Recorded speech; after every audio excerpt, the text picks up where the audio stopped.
Kamakailan lamang, isa sa naging topic ni OG Diaz sa kanyang Showbiz Update YouTube channel ay ang pagsagot o pagtatanggol ni Estel Ahero sa kanyang kapwa SB19 member na si Justine. Narito po ang naging pahayag ng isang netizen. Tama nga si Pablo, wala sa mukha pero napaka-toxic pala ni Justine. Gusto ko pa naman ang friendship nila ni Estel, pero di mo malalaman just by looking at it na napaka-toxic pala. Cancer nga, literal na sumisira ng friendship. Actually, ang nag-comment po na yan ay may profile photo ni Stel at isa siyang berries. Ibig sabihin, bias niya si Stel. Narito ang naging sagot ni Stel sa nasabi nga pong fan na ito. Sino ka naman para magsabi ng ganyan? Ikaw yung toxic sa totoo lang. Tumigil ka, hindi ko kailangan ng suporta mo kung ganyan ka sa mga kagrupo ko. Delete mo ito.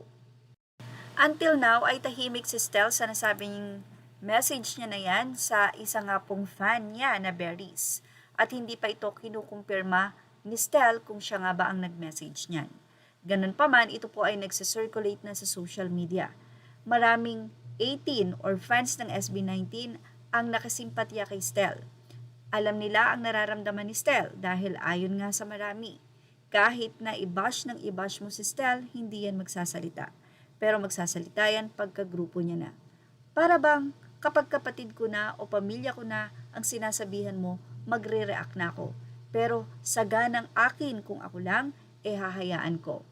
Ngunit ito po ay itinapik nila OG Diaz sa kanilang YouTube channel, kung saan ay hindi nga marapat na ang advice nitong si OG Diaz ay tila mali pa ang ginawa ni Stel. Ang opinyon kasi ni OG Diaz na sana nga daw ay hindi na pinatulan ni Stel ang mga ganitong bagay dahil nakaka-starlet daw.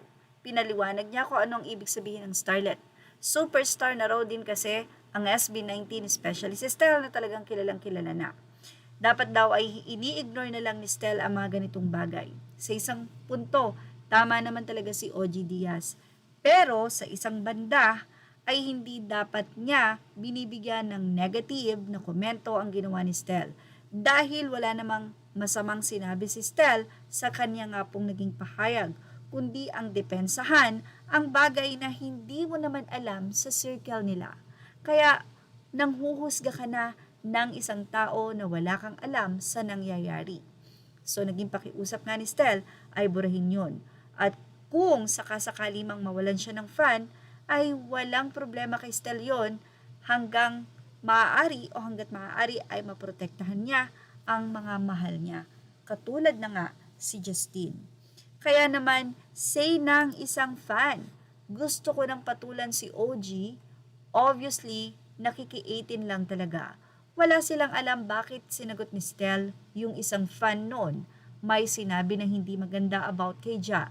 Na-imagine ko na si Ken and Josh gustong-gustong rumesba kay Stel pero aawatin ni Pablo tapos si Justin tatawa-tawa sa Gedli. 18 knows. Gusto kong sabihin kay OG na pag hindi naman alam ang story behind, please wag nang isama sa content ang mahalima kasi ginagawa nilang nega ang saya-saya natin sa community at sa pamilya na to. Pati yung Stel and Josh, kurirain naging cause daw pala, hahaha. Our sunshine duo. Namiss lang namin silang dalawang magkasama. Dun yung nagsimula and we are happy to see them both sa WAS. Tapos kayo nakiki-issue na, pero ayun na din. 18 mga cops, lagi silang nakakabantay sa atin, so be careful po sa mga bibitawan natin mga salita dahil ang mga katulad nila na naghihila pababa is laging nakaabang. Sa comment section, narito ang naging pahayag ng mga fans. Anila, basta wag nang panuorin. I don't even have the desire to spend time panuorin sila na mga mosang na fake news peddler. I'd rather divert my energy sa vlogs ng Lima at interviews. Don't give them the clout. Hindi nila deserve ng engagement. Mga uhaw lang sa engagement kaya nakikisali sa 18. Wag na pong mag-engage, hindi po nila deserve ang oras natin. Ganun talaga pag successful. Gagawa talaga ang ibang tao para hanapan ng butas ang Lima. Anyway, ang isa ay sinabing, Mga Kaps, kung gusto nyong panoorin doon kayo pumunta sa page ng Kapwa 18 natin na reactor sa page ni Kurt. So yan po ang suggestion nila. But anyway, sana po maging maayos ang lahat and unawaan na lang, and for sure, alam ni OG ito, and sana nga po magkaroon siya ng pahayag about dito. Hindi po kasi natin pwedeng saklawan ang damdamin ng isang tao, ganun pa man, kaya natin bigyan ito ng magandang paliwanag, lalong-lalo na sa ginawa ni Stel.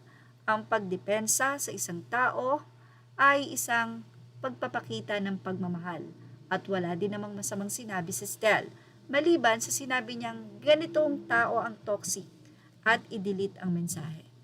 Ibinahagi din ng fan ang nasabi nga pong samahan nila Stel at ni Justin para basta-basta kanilang magkomento at mag-advise. Well, ano masasay niyo about dito? Ilagay na ang inyong opinion sa ating comment section. Images or all credit to the rightful owners. Please like, share, and subscribe.